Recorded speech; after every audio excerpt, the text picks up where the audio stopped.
तो हमने बताया कि वर्ब्स में नॉन फाइनाइट्स वर्ब आप सभी लोगों को हम पढ़ाएंगे। तो वर्ब दो टाइप्स के होते हैं, कौन से? एक फाइनाइट, एक नॉन फाइनाइट। फाइनाइट वर्ब्स क्या हैं? फाइनाइट्स वर्ब्स वो होते हैं जिसमें सब्जेक्ट, नंबर और पर्सन के द्वारा क्या होता है? बाध्य होता है। मीन्स उसी के अकॉर्डिंग हम क्या करते हैं? उसको डिवाइड करते हैं। लिखा है ना, नंबर एंड पर्सन के माध्यम से। अब देखिए आप लोग कि द वर्ब, अब यहाँ दिया गया ही ऑलवेज सक्सीड इन बिजनेस, कि वो हमेशा अपने बिजनेस में मतलब सफल है। तो यहाँ दिया गया है कि देखिए ही है, तो ऑलरेडी हम पढ़े हैं कि प्रेजेंट इंडेफिनिट टेंस में अगर सिंगुलर वर्ब है, सिंगुलर सब्जेक्ट है, तो वर्ब में यस या ईएस लगाते हैं। तो देखिए यहाँ, तो यहाँ एक सिंगुलर है इसलिए वर्ब में यस या ईएस लगा, मतलब यहाँ सब्जेक्ट के अकॉर्डिंग वर्ब चल रहा है कि नहीं। अगर ये प्लूरल होता तो वर्ब में यस या ईएस हम नहीं लगाते, वो नियम है टेंस, इसके लिए आप लोग को जानना पड़ेगा। अगर प्लूरल होता तो यहाँ वर्ब में यस या ईएस नहीं लगाते। प्रेजेंट इंडेफिनिट का ये नियम होता है कि अगर सिंगुलर है तो वर्ब में यस या ईएस, प्लूरल है तो नहीं लगेगा। तो यहाँ सिंगुलर है तो वर्ब में यस या ES.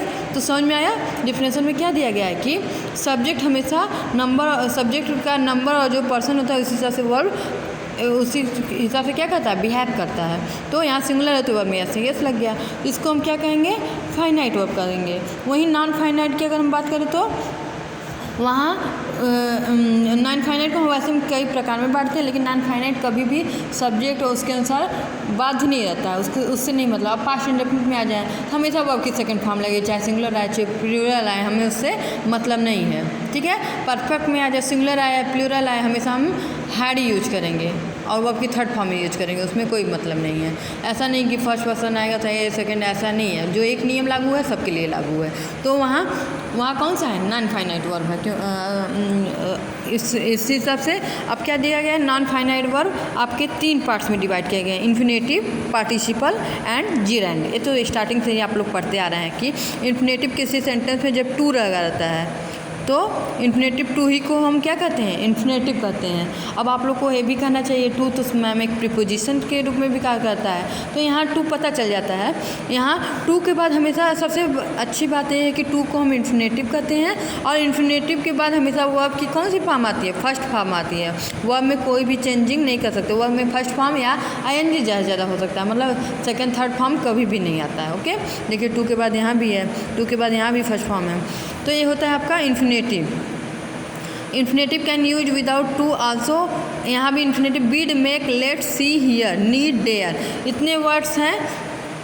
Beed, make, let, see, hear और नीड, डेयर, इतने वर्ड्स हैं जिसके साथ टू लगता नहीं है, लेकिन वो हमेशा इन्फिनेटिव कहलाते हैं। इसको आपके लिए आपको क्या करना पड़ेगा? लर्न करना पड़ेगा। उसके बाद देखिए I made her confess that she had stolen, लेकिन यहाँ टू तो दिख नहीं रहा है, लेकिन यहाँ इन्फिनेटिव ऑलरेडी है, यूज कर सकते हैं हम, है। तो अब देखिए पार्टिसिपल क्या होता है? पार्टिसिपल वर्ब में आईएनजी लगाया है, उसको हम क्या कहेंगे? पार्टिसिपल। और जिरन में भी वर्ब में आईएनजी लगता है तो उसको भी जिरन कहते हैं। अब अंतर क्या है कि हम कब पहचानेंगे कि पार्टिसिपल है और कब पहचानेंगे कि ये जिरन है। तो अगर कोई टेंस दिया गया है उसमें वर्ब में लास्ट में एकदम आईएनजी लगे, एंडिंग इन, मतलब लास्ट में आईएनजी लगे, तो उसको हम क्या कहते हैं?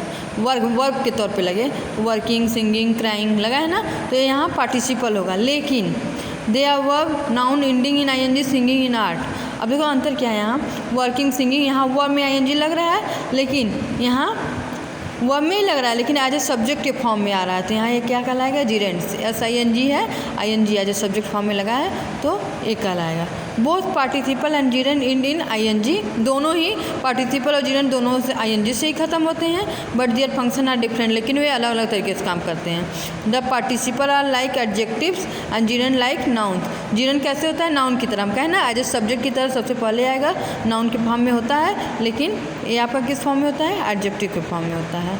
तो आप लोग इसको पढ़िए, फिर हम इस पर एक्सरसाइजेज आप लोग को करवा के देते हैं।